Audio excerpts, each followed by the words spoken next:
Welcome to World War II, Both Sides of the Wire, the podcast where we lift the lid, bust the myths, and explore the incredible history of the Second World War from the Allied and Axis perspectives.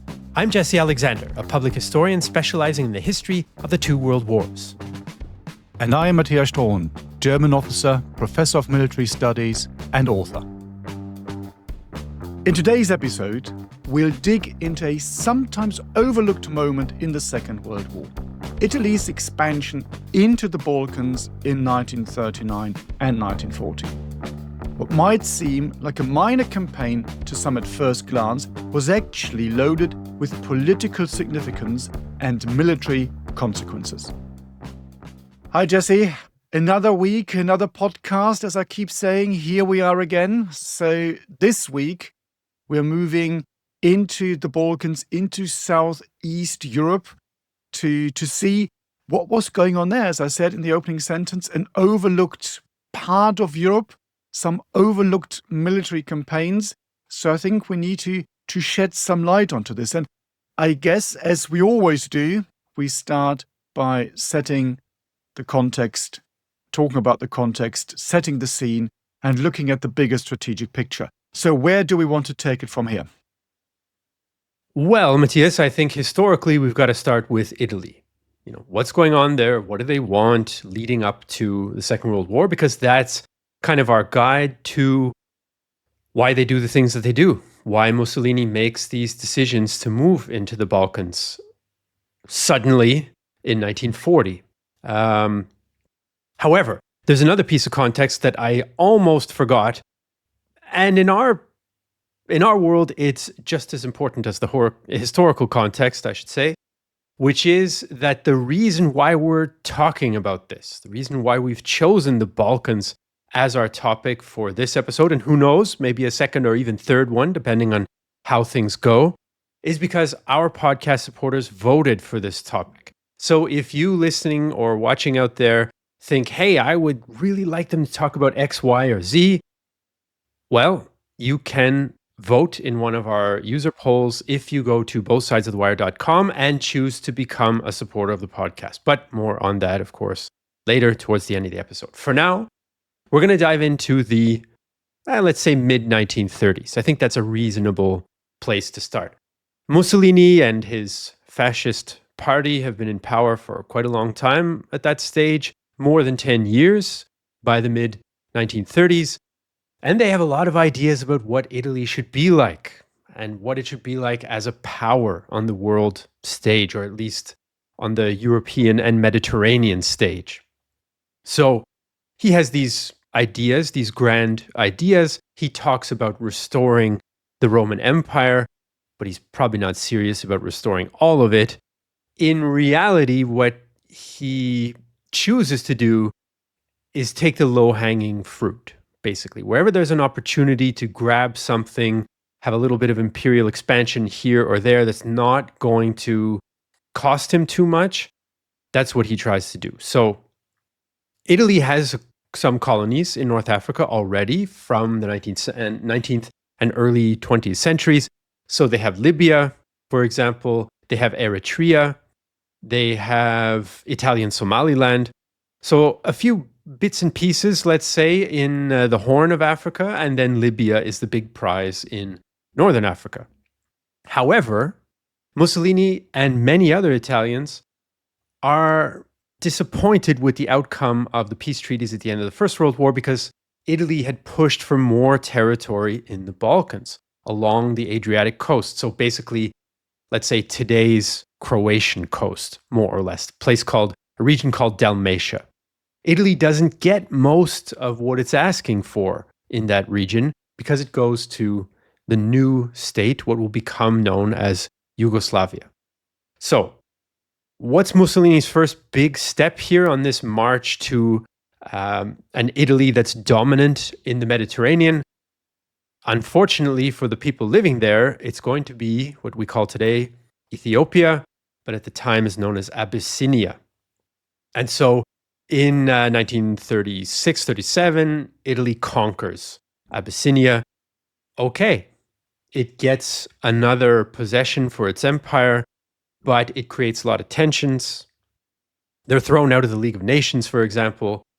They, of course, any kind of conquest like this is not pretty, but they use poison gas and all sorts of awful things.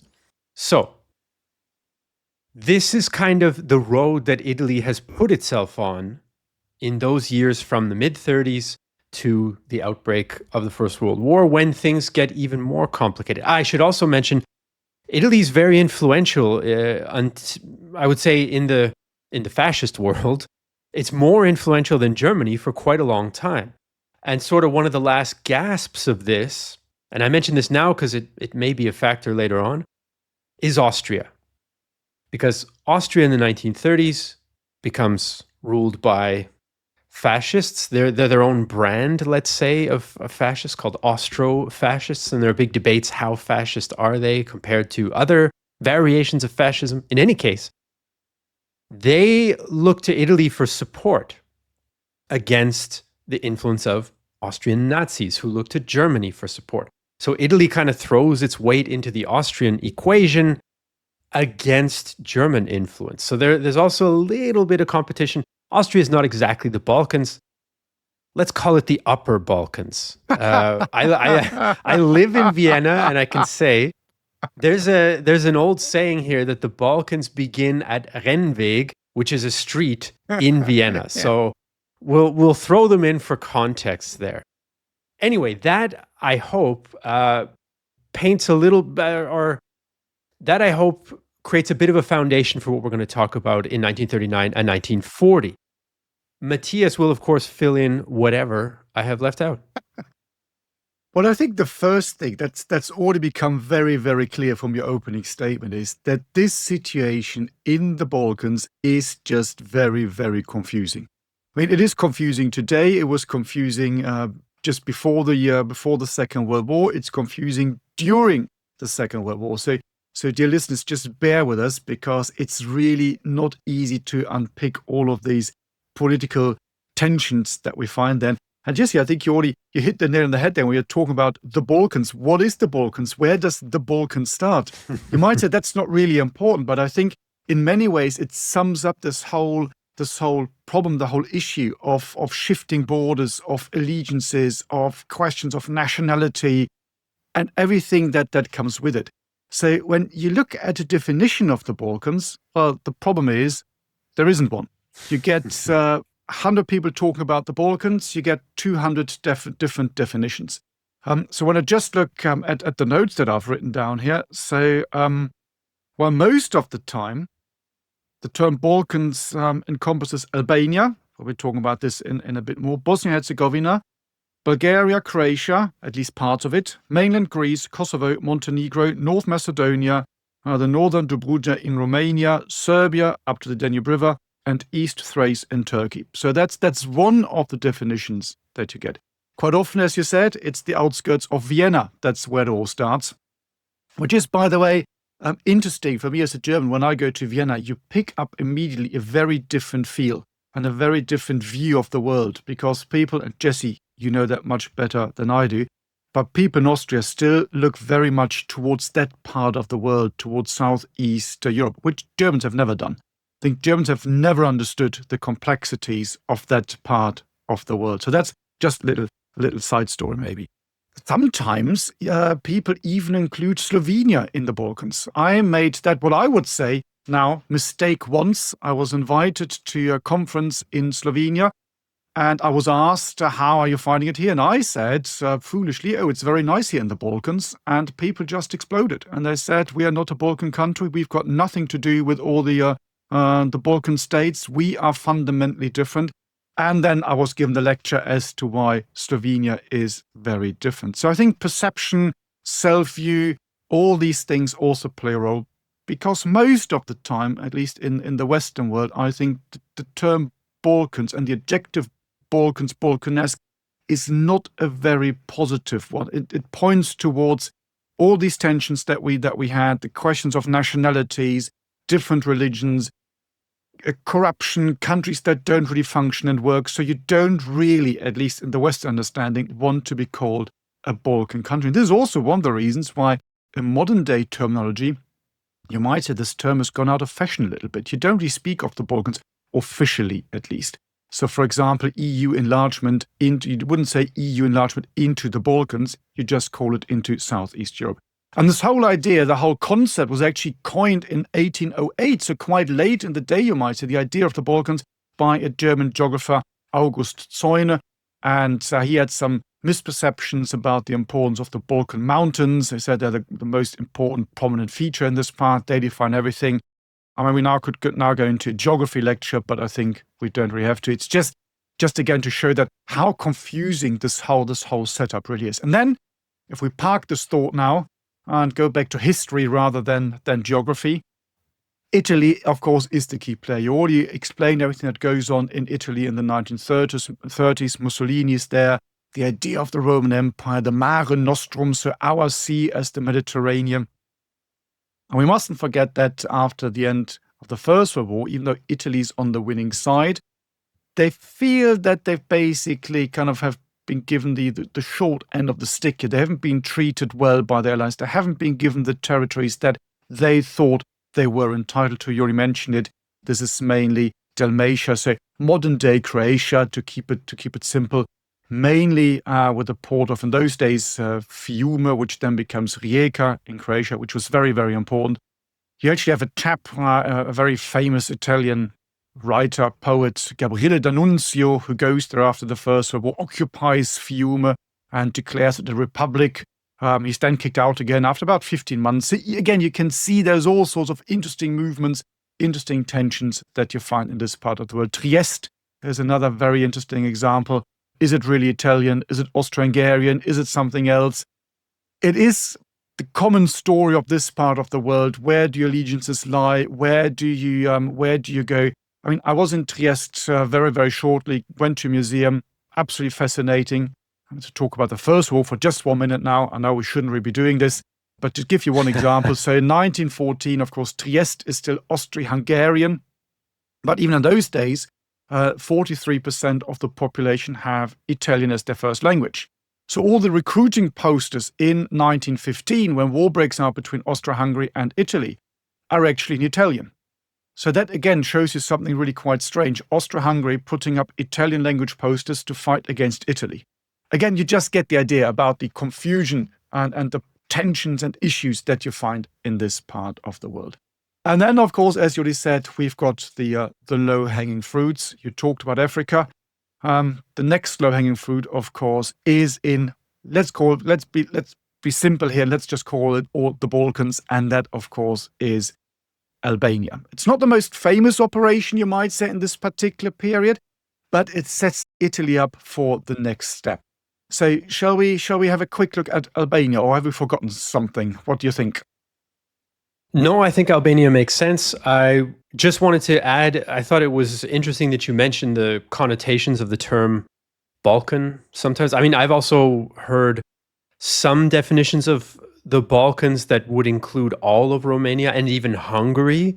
Yeah, sometimes you get that as well. Yes, absolutely. Where does Central Europe begin and the Balkans end, and vice versa? Correct. Difficult to say. And the term Balkanization is definitely not a positive one. If you see it in a newspaper article, you're not thinking, oh yeah, that's a model we want to follow. So yes, it's loaded with, I think, misunderstandings by outsiders and kind of ideas that are projected onto it. In any case, Albania becomes relevant in 1939 for our story because it is the first big target of Italian expansion into southeastern Europe. I will just say that Albania is an interesting case because the modern state of Albania comes into existence because of great power fighting over the Balkans. Back in 1912, pre-World War I, there's a big Balkan War, the First Balkan War, and Austria-Hungary is very worried that Serbia will somehow come out of this war with access to the sea, and it wants to avoid that.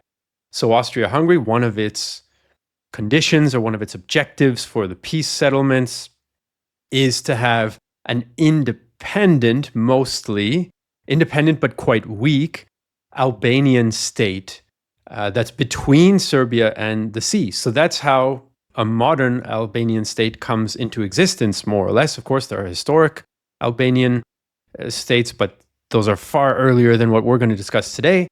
And that's the state that exists when Mussolini decides, hey, it seems to be all the rage now. Everybody is kind of expanding and occupying territory. Why don't I cross the Adriatic and grab Albania?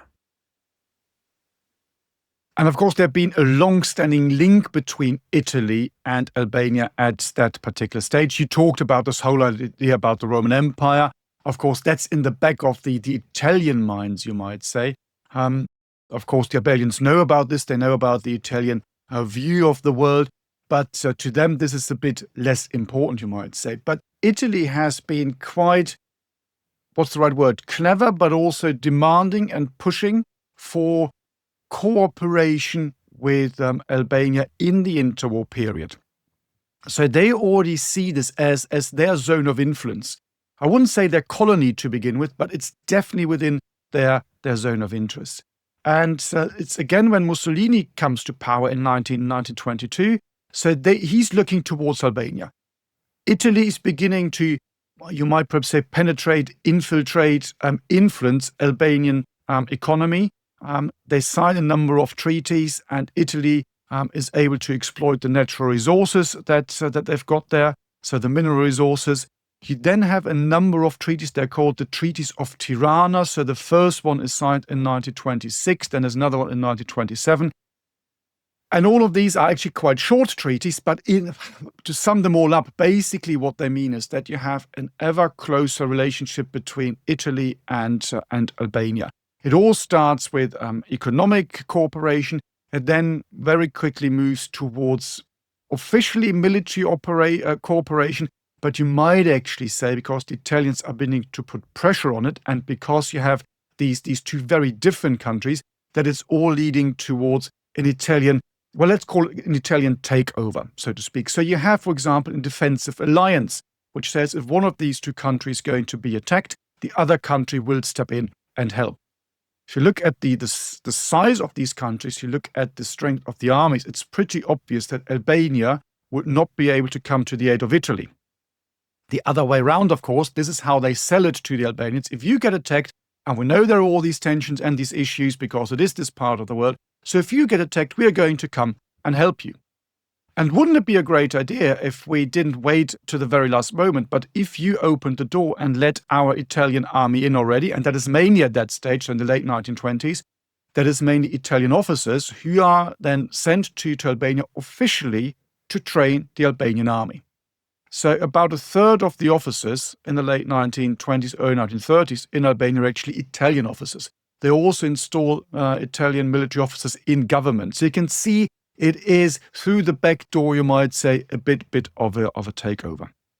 The Albanians try to push back a little bit.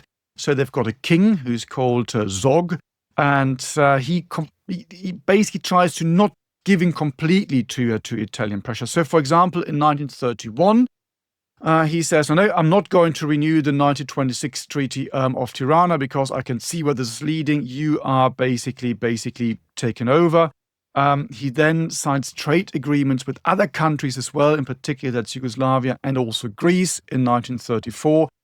But the Italians are beginning to put even more pressure on Albania. Now you can see where this is leading. I mean, if you really want to understand all of this, what goes on, dear listeners, well, all you need to do is, of course, read Tintin, because there is one episode of Tintin in the Balkans. As always, Tintin has got the answers to everyone.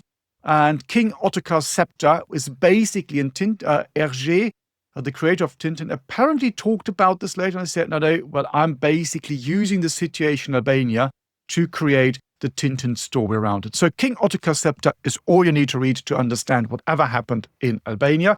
And then we're done. So we can stop this episode right now. A Belgian comic, folks, is all you need to understand Albania. Albanians, please don't come after us. We are just kidding. So what you then have to bring it back basically to where we need to be, to serious history, is that you have got these growing tensions. The Albanians, King Zog, trying to become more independent, not really working, the Italians getting a bit fed up. And then on the 5th of March 1939, Italy actually issues an ultimatum in which it demands that Albania agrees to what you might call an occupation. They didn't use these words, but basically these are the terms, an occupation of Albania. They even offer quite a bit of money to the king to Zog so that he can accept. He apparently refuses. And so he says Albania is not going to become a colony of Italy. He's trying to keep all this secret because he knows what's going to happen when it comes out. In the end, of course, radio broadcast this. The Italians are a bit cheesed off because they think that this should have been a negotiation behind closed doors.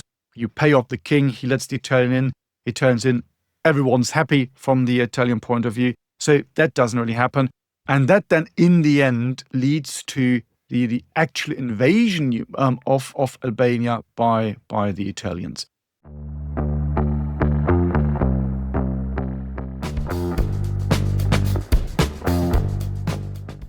Right. Well, one of the things that I was thinking when you're just giving that summary of how the Italians approach their relationship with Albania, to put it mildly, is it's the typical playbook, right? It reminded me a bit of the Soviet playbook in the Balkans in the Baltics. Now that was a typical quote unquote Westerner mistake, right? Balkans. There was a French politician last year who kept referring to the Baltics as the Balkans multiple times in a television interview. It's all over there, isn't it? It's all just over there. That's the view. Exactly. Yes, yeah. Somewhere out east, somewhere nearer to Russia. No. Because the Soviets also do this thing where they say, hey, why don't we protect each other mutually? Why don't we have some military bases in your country? Then why don't we give you an ultimatum demanding that we essentially have control over your sovereignty by having control over your government more or less indirectly, right? And choosing who your government's going to be. So this is kind of the typical playbook, I guess, for softer, not soft, obviously, I'm not trying to minimize anything, but not full-on military invasion and conquest types of takeover. So Italy is, yes, it's an expansionist fascist dictatorship. It's militaristic, it's hyper-nationalistic, what have you, it's imperialistic, but they're not interested in getting Albania the hard way. They're trying to go the softer way, let's say. Although troops still have to move in the end, thanks to the principles of King Zog, apparently.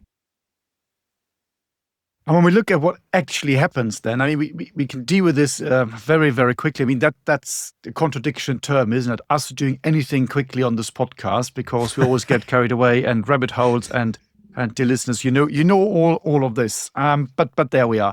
So the invasion itself is over very, very quickly. It only really takes a few days. So it's the 7th to the 12th of April, 1939. You just need to look at the size of the country, the size of the population.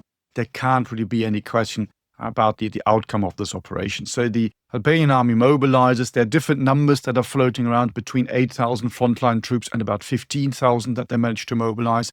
So that really is not a lot. The Italians mobilized around 100,000 to begin. So first it's 50,000 they say they want to send into the country. In the end, they mobilize 100,000, but they only deploy about 22,000. So there are different explanations to this. One of the common explanations as to why the numbers are so low on the Italian side is because it's on the Italian side also a bit of a mismanaged campaign. They put all these people on a number of battleships and other ships, and they sent them over across the water. And relatively quickly, they managed to seize the important areas, the important ports and other towns. And as I said, within 2 or 3 days of more or less organized resistance from the Albanians, the fighting is then over and relatively quickly. The king goes into exile. He disappears, never to return. I think, if I'm not mistaken, he dies in Paris, I think, in the end. And what also happens then is that now that Albania, of course, is occupied, and of course the Albanians are extremely grateful. That's, of course, the official view of the Italians, that they've now been, so to speak, liberated, and they've now been protected by the Italians.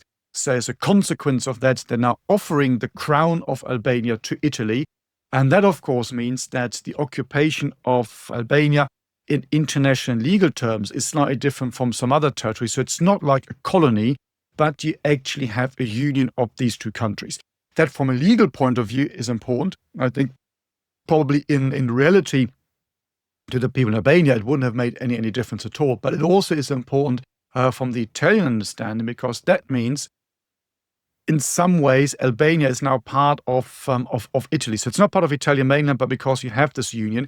So perhaps it's a little bit similar to what you find in the French system at that particular time with Algeria, the northern parts of Africa. So it's, even though it's a different country, in this case, in French case, even a different continent, it's across the water, it's still seen as part of your territory. So it's not a colony, which of course changes things a little bit.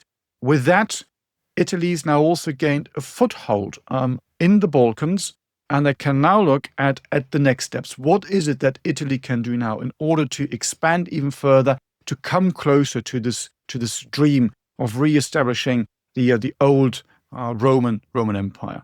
And of course, that then leads on to the real big story, you might say, of this. Now, we spent about half an hour talking about the Balkans in general and a very, very small episode. So let's maybe look at the, in inverted commas, more important one, perhaps slightly better known one. And of course, that is the expansion of Italy into Greece, because that is the next step in this area. So, Jesse, what can we say about Greece? Right. I mean, Italy has a tricky situation to negotiate in 1939 and the first part of 1940, because the country's not ready for war. I mean, as you mentioned, they didn't manage the takeover in Albania particularly well. They're much, much weaker militarily than Germany. Mussolini is kind of crazy, but he's not completely crazy in the sense that he doesn't want to rush into huge conflict with great powers with the limited means at his disposal. And in April 1939,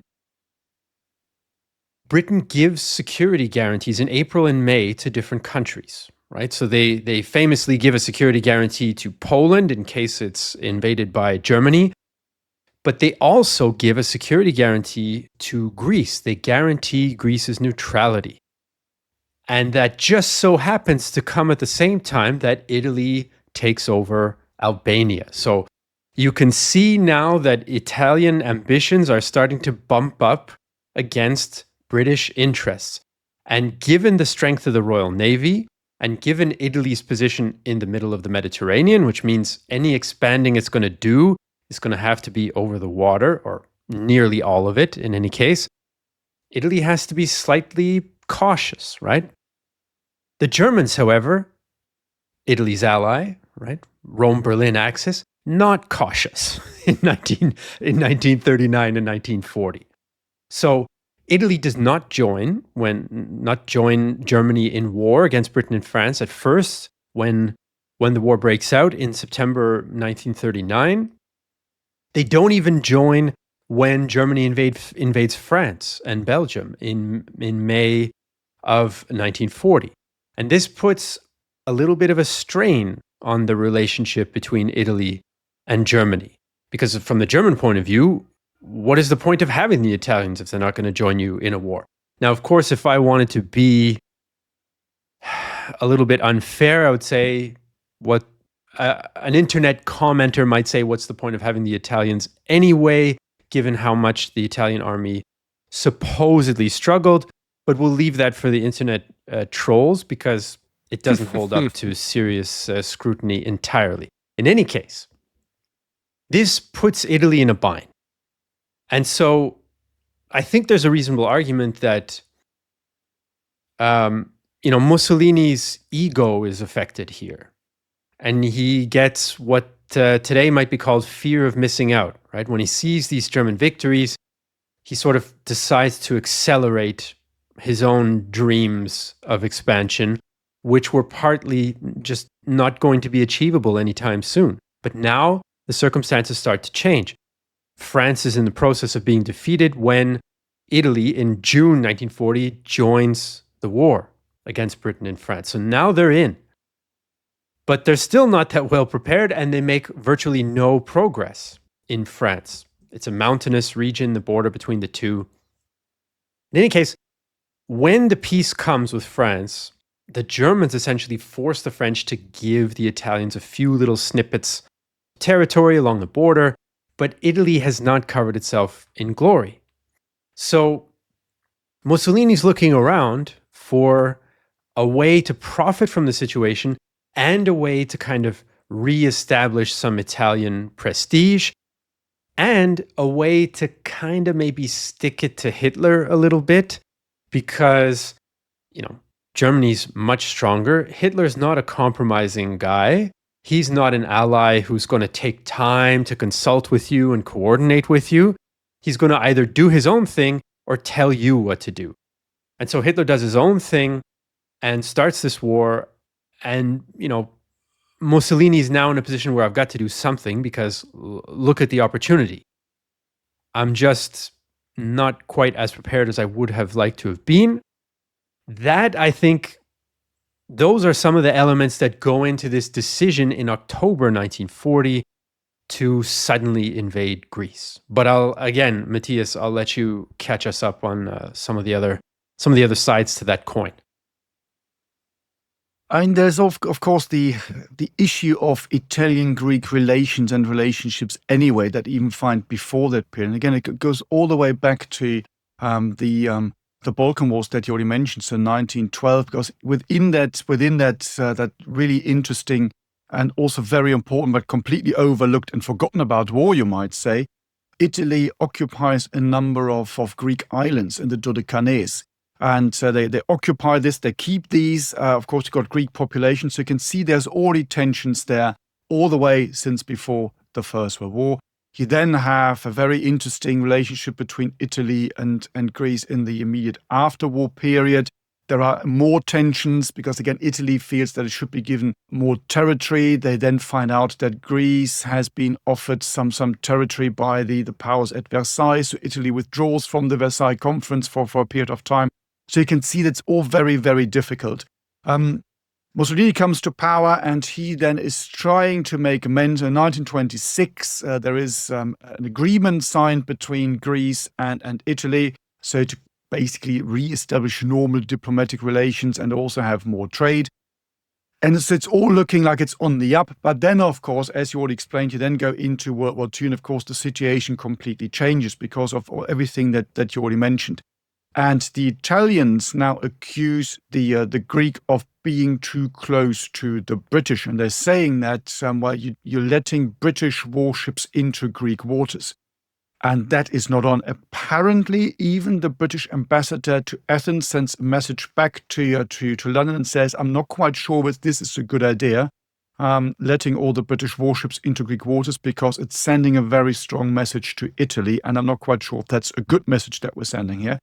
And Mussolini officially and publicly even calls this the parallel war. So there is something going on. It's not a declared war, but it's pretty obvious what Britain is trying to achieve here. And this is kind of seen and taken by the Italians as the explanation, the excuse, whatever you want to call it, to get involved in this part of the world to basically attack Greece, because they say, well, the Brits are here already.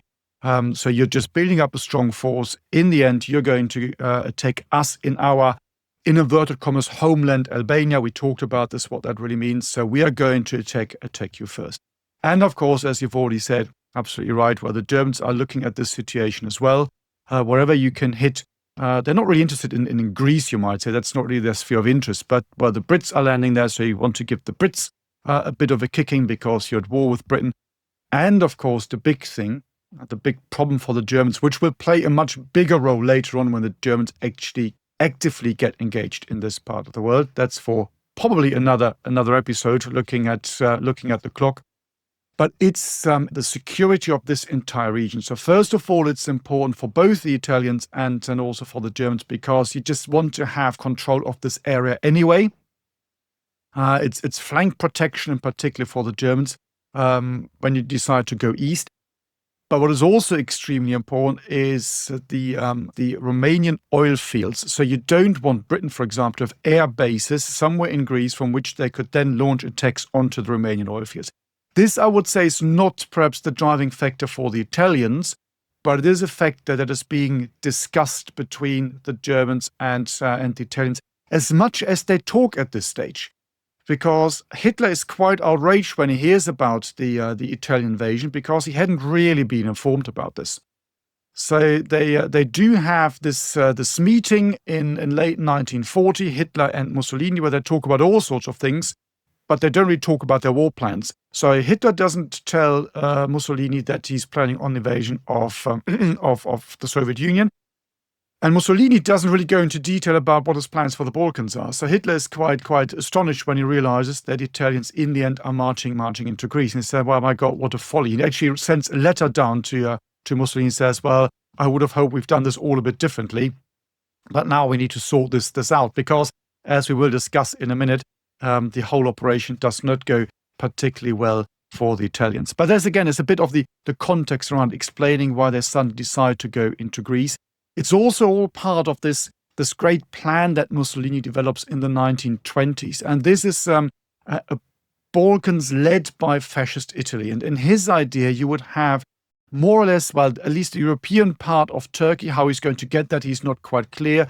Greece, Albania, Yugoslavia, all these countries should be under some sort of fascist leadership. And of course, fascist leadership means at that particular stage, controlled directly or indirectly by Italy. So again, coming back to this idea of the Roman Empire. And of course, the Greeks, for some strange reason, don't really like the idea. So you can see where all this tension, shocking, yes, exactly. You can see where all this tension is building up. And that basically sets the scene for the actual invasion, which is now going to happen. So what happens there? Yeah, well, I mean, I want to say a word about the British strategic interest as well. Like, why are some Brits okay with having British warships in Greek waters when it comes at the price of damaging relations with Italy before Italy actually joins the war? I mean, if you think about the Mediterranean from the British point of view, it's critical to them. It's critical to their war effort. They are in a full-scale war. They are not going for opportunistic regional expansion like Italy is in practice. Yes, they have these grandiose dreams, the Italians do, but in practice, they're kind of a bit more pragmatic about things. But the Brits are in it to win it, even though, of course, they've got a lot of problems in 1940, especially after France is defeated. And the Greece in particular is critical to them because these Greek islands and the Greek peninsula that juts down into the Eastern Mediterranean, it's astride one of the empire's lifelines, right? You need to control the Mediterranean as much as you can if you're Britain to be able to use the Suez Canal, because of course Britain also has occupied Egypt for decades, so they control the Suez Canal, which is how you get to India, which is how you project your force into the most important part of your empire in India, which is how you can then protect it from the Japanese, for example, another unfriendly power at this stage, even though the war is not yet broken out in the Pacific between Britain and Japan. So Greece actually kind of plays an important role for the UK. They have a war strategy of, this is going to be long, and we're going to need to win by attrition. And in order to do that, we need to keep all our lines of logistics open. We need all the resources from our global empire, which means we can't have somebody else controlling all those Greek islands and messing up one of our main supply lines. So this is one of the reasons why the Brits are active in this area. As far as the initial Italian invasion of Greece is concerned, it happens on October 28th, and they don't tell the Germans. The plan was they'll announce this victorious campaign has begun at a meeting with Hitler. And as we'll see, that doesn't go entirely according to plan. I will say, I want to give credit to some Italians who saw a little more clearly. The king was hesitant about this idea of invading Greece. A high-ranking general, I think he was chief of the general staff at the time, Pietro Badoglio. He later plays an extremely important role after 1943. But they are a bit hesitant about this idea, whereas Mussolini and his son-in-law, an important politician and diplomat, Count Ciano, they're hot for this, right? Count Ciano says, oh, the Greeks are not going to fight particularly well. The Albanian minority, who now the Italians think, hey, they're kind of like us, the Albanian minority in Greece, he says, Ciano thinks, will welcome us. And maybe there'll be an uprising against the Greek dictator, Metaxas, at the time, military man. I don't know why when people invade places, they always convince themselves that other people are going to be happy about it and welcome them as liberators. That I don't have the stats on me, but I would say that's probably relatively rare, at least for an initial invasion. Anyhow, this is kind of how the Italians lead into this thing. And of course, they're not as prepared as they probably should have been.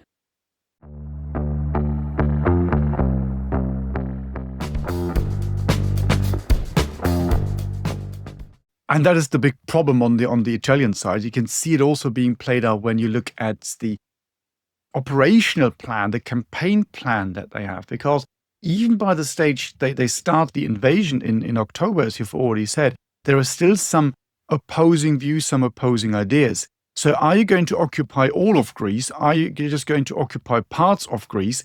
How are you going to do this? Are you hoping that the population, as you just said, will rise up, overthrow the government, and you will be able to turn Greece into some sort of fascist state, coming back to this idea of Mussolini from the 1920s? So all sorts of really, really interesting ones. Say, for example, in one of these meetings, Badoglio, you already mentioned him, he objects to just a partial occupation of Greece. And he says, no, we need to have a full occupation, otherwise it's not going to work. And by the way, he says, the forces that we've allocated for all of this, that's not enough. We need at least an extra 20 divisions. So that's a lot of people. That's several 100,000 extra people you need to push in there. And that is all causing issues. And you think about the time of year as well. You're now into the autumn. And the Balkans, well, you might think because it's Southern Europe, it's always warm and sunny. Well, trust me, it's not, because it's the Balkans, it's high peaks, it gets very cold, there's lots of rain, it gets muddy, you're sitting on the top of these mountains. It's not necessarily particularly pleasant. And you send in an army that is really not prepared for this type of war. So the Italians have superiority in men, at least, sometimes also material. But the equipment is not up to scratch. They're coming in with basically the wrong operational plans. As I said, they're still thinking about operational plans as they're going in. They're not quite sure how far they're going to go in there. What are they really going to do once they've attacked?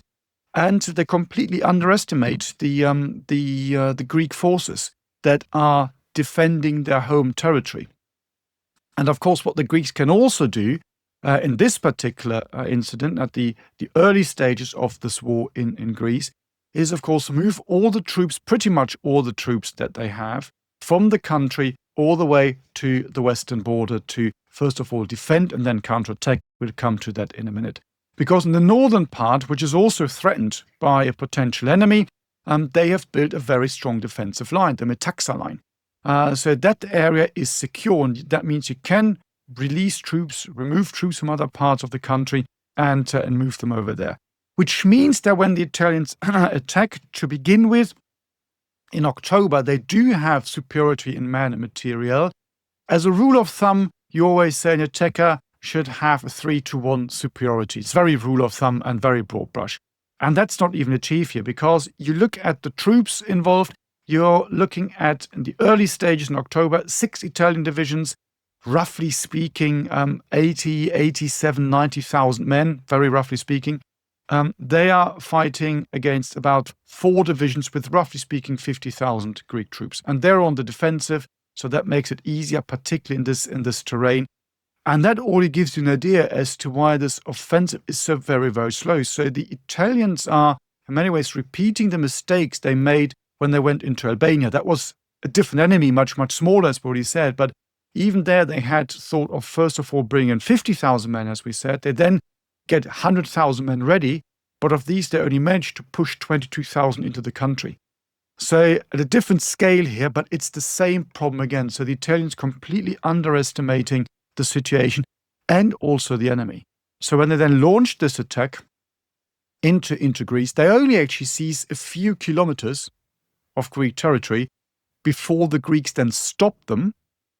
And to make things even worse, the Greeks are then able to counterattack and push the Italians back, and they're actually able to enter Albania. And some people have called this the first major setback of the Axis forces in the Second World War. And that, of course, looks really bad, doesn't it? It looks bad for the Italians from a pure military point of view. How can Great Italy, having mobilized this force here now, be on the back foot? It also looks very bad politically. You already mentioned this, that the idea was to announce this to the world, and of course, particularly to the Germans, that Italy has now defeated Greece. And of course, we need to understand that we have a shift and change here in the relationship between Hitler and Mussolini. In the early years, all the way you might say to the late 1930s, particularly the outbreak of the Second World War, Mussolini saw himself as the big leader of fascism and basically the number one dude in Europe when it comes to fascism and all these things. This only really changes with the course of the Second World War, particularly when Italy doesn't perform particularly well at the military stage. You already talked about France. So he's really trying to change this again and get glory for Italy himself and the Italian army. And that, of course, completely backfires. And this is then where the Germans then decide to get involved. But that's the next step. But you can see also how the Italians are then building up forces. They realize it's not going well. We need to do something here.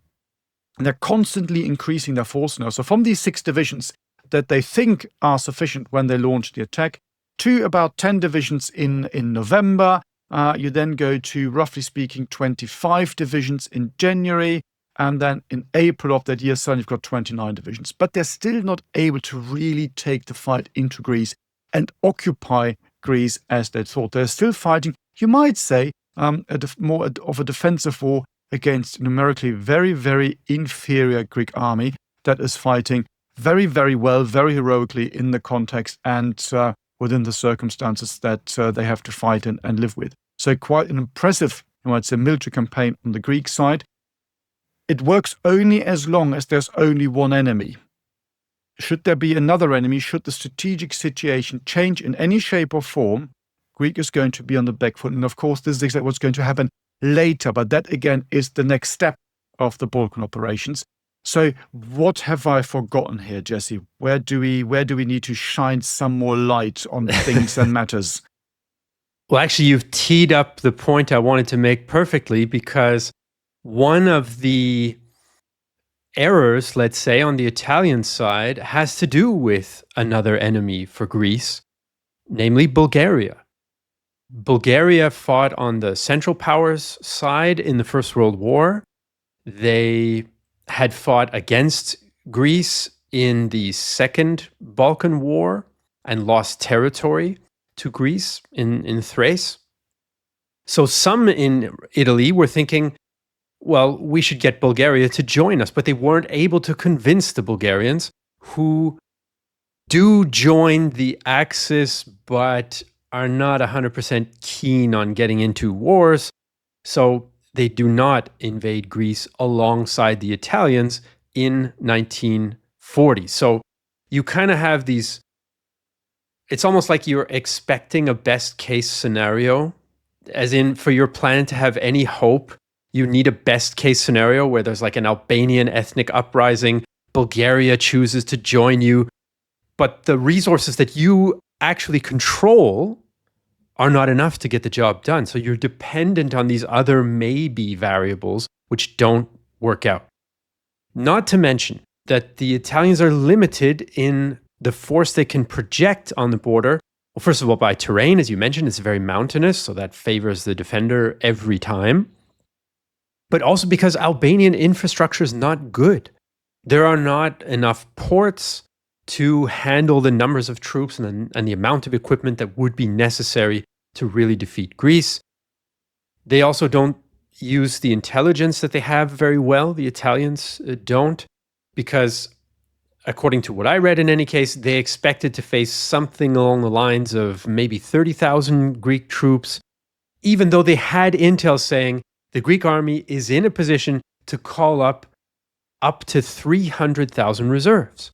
Now, unless you think you're going to walk to Athens in a few days before those reserves can be mobilized. Obviously, the Greek army is not a world-leading army. Greece doesn't have the resources or the wealth for that. The Greek army suffers from a lack of heavy equipment, a lack of modern equipment like anti-tank guns, all sorts of problems on the Greek side too. But if you're the Italians and you need to push through, you're kind of tying one arm behind your back with the types of mistakes that they made in preparation for this invasion. As far as the Greek plan is concerned, they've got to trust that the Bulgarians are not going to do anything, as you mentioned, which allows them to concentrate against the Italians, but they're still ready for a fighting retreat through the mountains if they have to.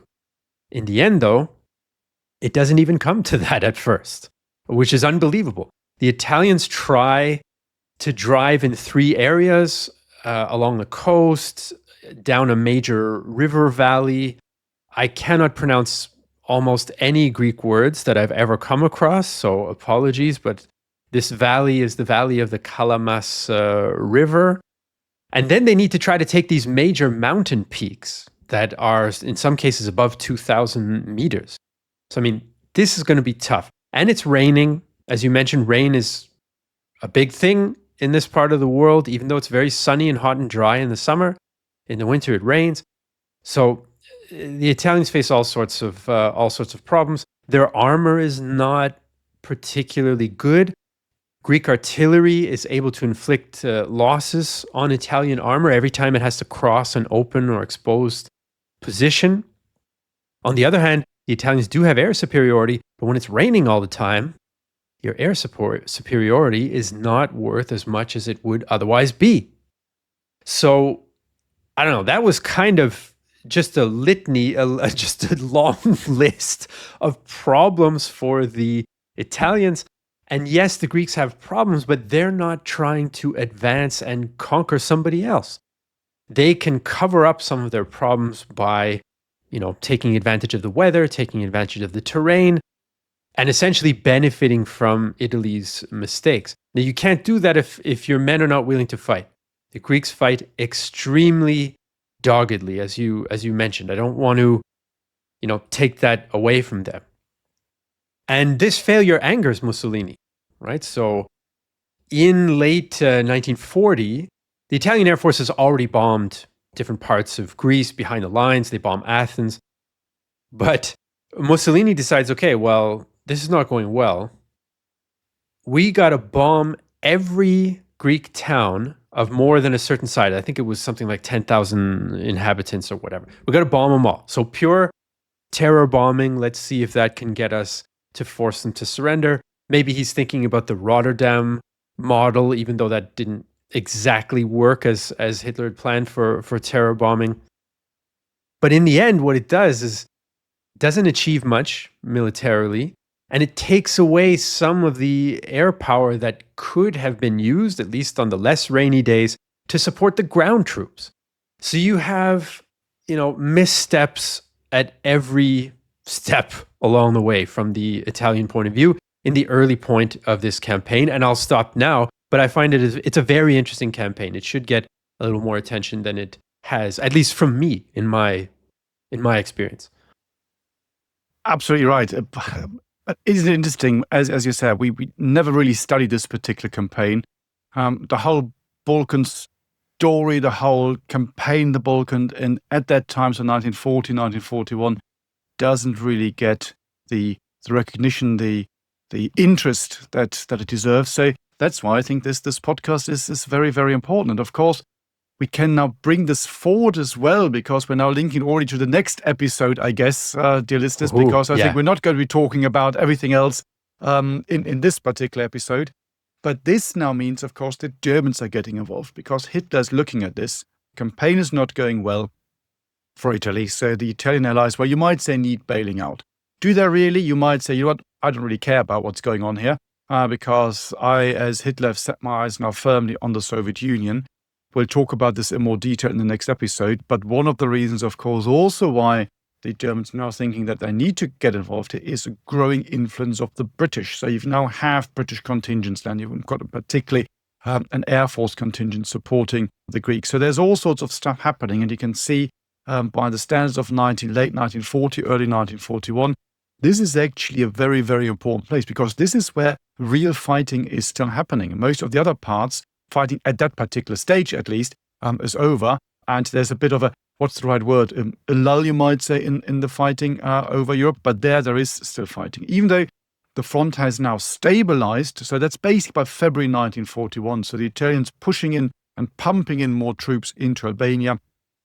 They're now looking at around 28 divisions that they've got there. So take this back to the 6th division they had to begin with against 14 Greek ones. It's always a bit difficult just throwing out these numbers. It's a bit like comparing apples and pears because divisions aren't always the same, but that doesn't really matter. So you still get an idea about the force ratio. And in March, the Italians then launch another attack. They're trying to break the line again. That again is unsuccessful, and they don't really get anywhere. And of course, as is normally the case, the Italian casualties are much higher than the Greek casualties. And again, you're reaching the situation where you've got a little bit of a stalemate, and the front then stabilizes again. Italian morale is particularly low at that particular stage. Greek morale is high because they're fighting a defensive war for their own homeland. They've taken the fight to the enemy into what is perceived as enemy territory, Albania. Italian morale is very low. Why are we not achieving anything? Why are we not breaking through? Why are we here in the first place? All these questions being asked now, so you can see it is not looking good. British support is beginning to arrive in Greece. Low numbers at the time, but Britain had made a similar promise. It's not as strong as the one that it made to Poland before the war breaks out, but there is a similar kind of arrangement that they would support Greece. They're now beginning to honor this. So you can see we're now setting already the stage and setting the scene for the next episode of this entire operation here and this entire scenario and this theater of war. And that, of course, now taking us firmly into 1941. And this will now bring the German Wehrmacht into the game as well, which, of course, will change the whole dynamic. And it will bring some interesting results. But we're not going to analyze this today, I guess. No, we'll save that for the next episode. Just to wrap up our Italy versus Greece topic here for today, because our episode, usually the first episode on a topic goes a little longer because we love that historical context, as this one has done. In any case, what you have in the last few months of 1940 and the first couple of months of 1941 is an absolute disaster for Italy. It's not just, we're not advancing the way we'd like to, so maybe the Germans can help us out. They have a list of disasters happening at the same time, and the focus of it becomes Greece. So you have UK troops arriving in Greece, as you mentioned. You have the British raid on the Italian fleet at Taranto in November 1940, where they take out a bunch of battleships. The British defeat the Italians in North Africa in December 1940. I mean, they don't kick them out of North Africa, but they smash them and push them back. And you mentioned these Greek counteroffensives. They also have one in February before the final Italian counteroffensive. The front line at the end, or let's say by March 1941, is to Greece's benefit. They have taken some little pieces of Albania. So there are some historians who sort of suggest that the crisis for Italy reaches such dimensions of all these little defeats. They also lose East Africa to the Brits in 1940. They lose Abyssinia, Ethiopia, that they had conquered before the war. That in some ways, Germany might have to intervene just to keep Italy from instability, from the regime maybe being put at risk of collapse. So I think that's quite a consequence for, a regional campaign that we don't think about that often. Not to mention that obviously Germany is very concerned about British presence there. British bombers based in Greece could reach those Romanian oil fields. And now that the Brits have really building up their presence in Greece, it's a point of concern. In fact, and this we will discuss in a future episode, Hitler later says, with the benefit of hindsight, that Italy's failed invasion of Greece is what caused Operation Barbarossa to fail in summer 1941. Now, I can see, Matthias, by the expression on your face, you don't fully buy that. I also don't, but it's hindsight. But it's interesting that one would even think to ascribe such importance to this campaign. So I hope we did it justice, listeners and viewers out there, in today's episode. Thanks for being with us. If you want to help us to do what we do here at the podcast, you can become a supporter. You can go to bothsidesofthewire.com and you can join our community there. You can get access, if you want to become a supporter, you can get access to extra materials, more of Matthias and or me, depending on the day, talking about more of World War II exclusively, so not public. And you can have access to that if you become a supporter. You can even try out our supporter community for free for a month for a trial if you use the code Deep Dark Woods. So that was Italy and Greece, 1940, and we will see you in the next episode. You've been listening to World War II, Both Sides of the Wire, a Battle Guide production. To support the creation of future episodes, consider joining our dedicated supporter community, where you can enjoy exclusive benefits and connect with like-minded individuals. For more information, please see the show notes, and if you appreciated this episode, please leave a review on your chosen podcast platform. Thank you for listening.